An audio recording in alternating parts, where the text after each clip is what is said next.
Well, I figured it's time for a video update in light of some of the new subscribers coming in. I appreciate the influx of all the newcomers, and I hope you find the content of the channel embiggening to your noble spirit. But I wanted to get a few things straight just in light of the last video. I did a top 10 banned books video, and the comments on that were a fascinating cross-section of the human experience. Everybody accusing me of being a follower of Mustache Man to people cheering on my fight against censorship and that sort of thing. So, and just to recap that video, the whole point of that was there's so much talk about banned books, but a lot of the books that people say are banned are actually readily available books. They're just not books that you could pick up in a library. And libraries, of course, have budgets and oversight that might prevent some books from making it in, and those aren't necessarily banned books. Whereas Amazon, on the other hand, and this was my criteria for the video, Amazon is supposed to be an open market, bookseller, free market bookseller. And Amazon has actively removed certain books. And when Amazon censors it, it makes it much harder for that book to be sold anywhere because so many people rely on Amazon. So anyway, that was my point in that. And I got called, Mustache Man supporter, National Socialist. I'm going to try to avoid using the NAZI word.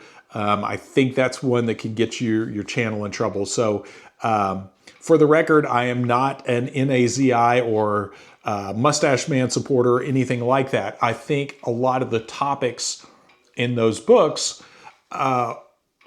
you notice, like several people pointed out in the comment section, no one called me a liar.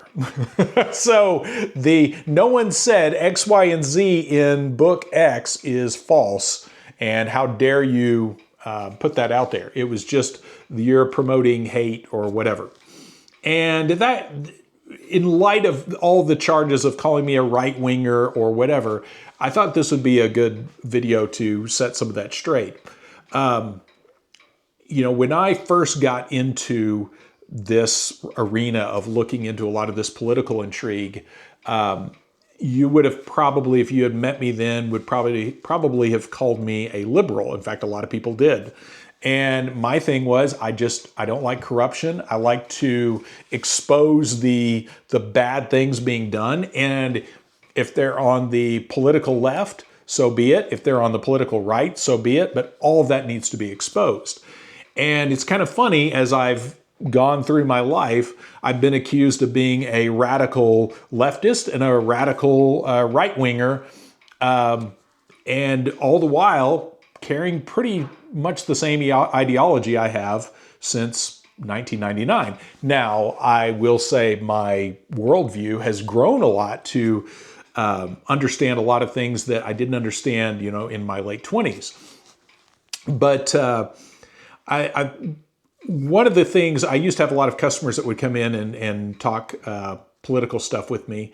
And a lot of the people that I talked about war issues with assumed that I was some kind of far leftist because I was against a lot of the wars going on in Iraq and Afghanistan.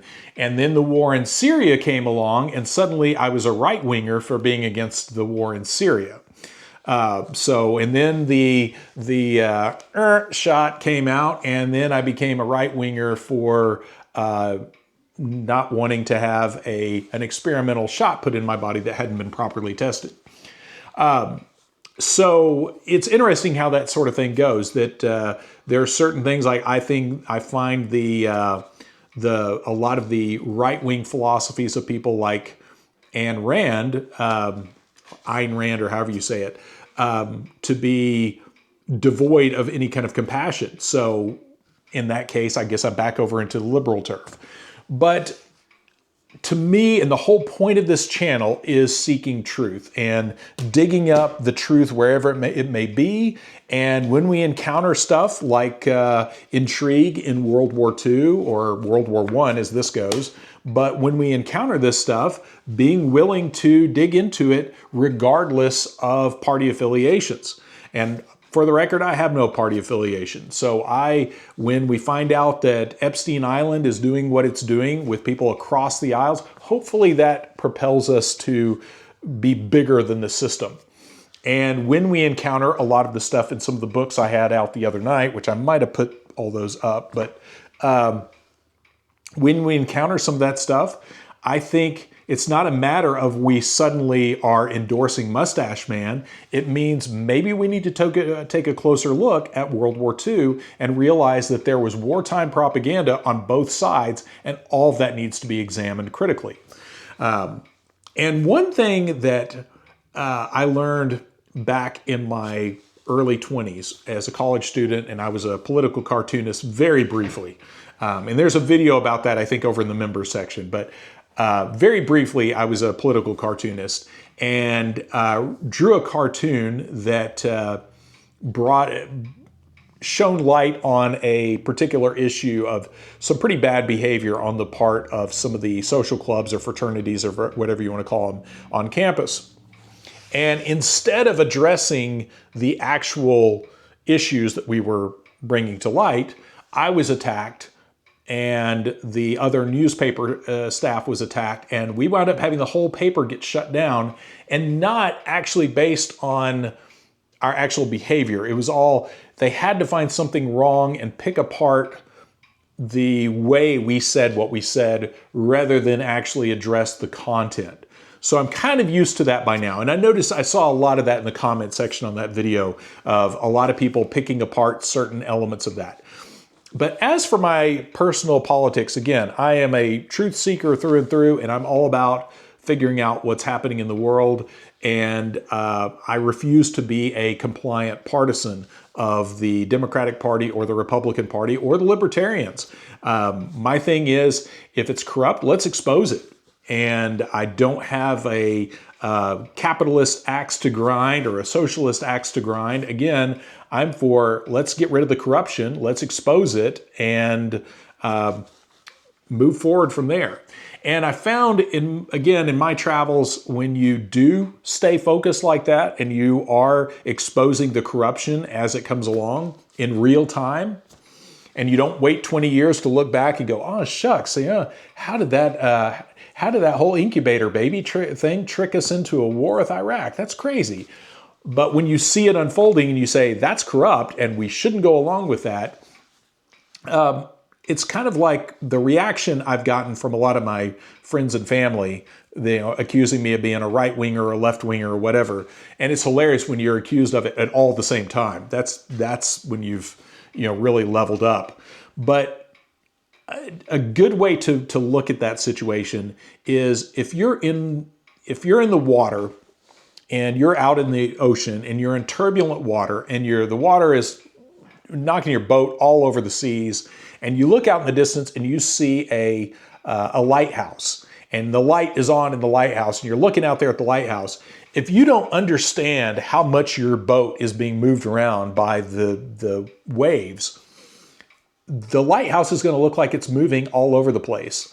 When in reality, you're the one moving all over the place. The lighthouse is mounted to a rock and it will not move. And when we seek the truth, that's how all of the people around us are going to look at us, is when they don't get the truth, it's going to look like we're moving all around, when in fact, they are the ones that are actually moving around. And a good example of that is, the neocons that tricked us into the war with Iraq, the Project for the New American Century and all that. They just jumped over to the Democratic Party and started pushing their agenda from a different angle. So be aware of that. The jackals they're crafty, and they'll go around to whatever party they need to be in to get the job done. And that's where you and I have to be above that, and we can't just be partisans. We need to be above the system and look at it objectively and realize when we're being duped by people that want to say, don't you want to be a good Democrat or don't you want to be a good Republican? Because I have a feeling in the next 4 years, we're going to have another moment where possibly there could be a switcheroo of how things are working, and it's not going to be the party lines will change radically. So who knows? So anyway, I wanted to leave y'all with that. And then one final thing too, the other thing that I think where the anti-Semite charge and the Mustache Man National Socialist charge has lost all of its teeth is right, that almost, in the last few years, that's really fallen apart, but especially with the war in Ukraine. And it was really funny to watch, it's sad funny to watch all the people who were against the trucker protest in Canada, calling them right-wingers and Mustache Man supporters for being against the lockdowns and,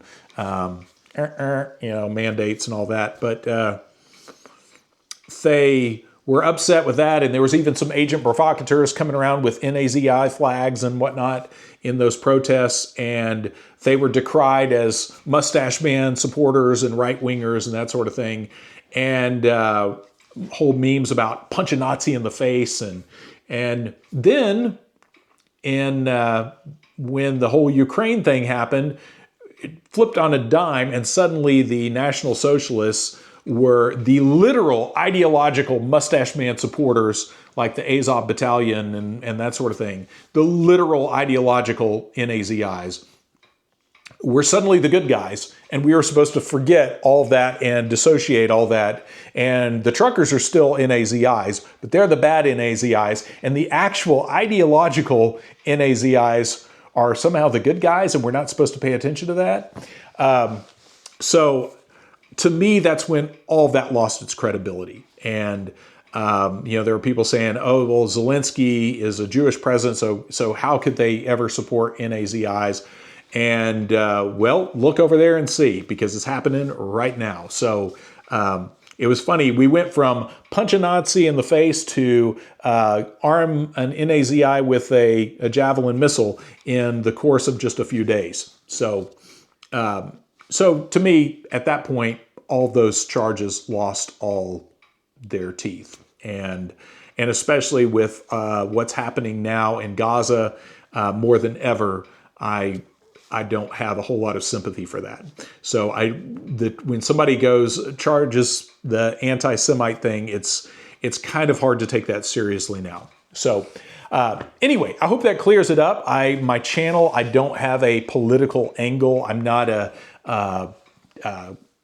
supporter of a particular economic philosophy or political philosophy. My goal is to seek the truth and expose the corruption as I see it. So, and if you see it, if I see Christian corruption, I'm going to expose it. If I see Muslim corruption, I'm going to expose it. If I see, it's where you start running into where something's off is when someone doesn't want you to investigate corruption because of a certain religious angle or something like that. Because to me, if there's corruption in my family or religious group or whatever, I want to clean that out like the cancer that it is. So I think we should all be open to constantly reevaluating those political positions and making sure that we are following the truth and not a political philosophy. And one more analogy, and then I really will shut it down, is I think that political journey, or not the political journey, but the journey to the truth is a lot like the highway between, there's a lesser known route from Dallas-Fort Worth to Lubbock, a little highway called 114 that takes about 30 minutes off the trip, or 30 miles off the trip between Dallas and Lubbock.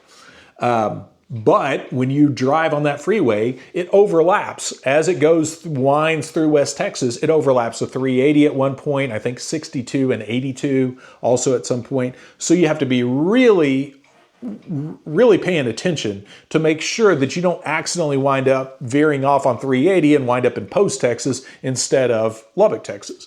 So my point is, on the path to the truth, there's a lot of overlaps with other agendas. And if we're not careful, instead of staying straight and going towards the truth, it's real easy to wind up on one of those side roads that takes us off another direction. And we can't necessarily follow a specific person because they may not be going the same place we are. So real important to keep our eyes on the truth, know where we're going, and expose the corruption around us and not get sidetracked by these overlapping roads that might pull us off a different direction.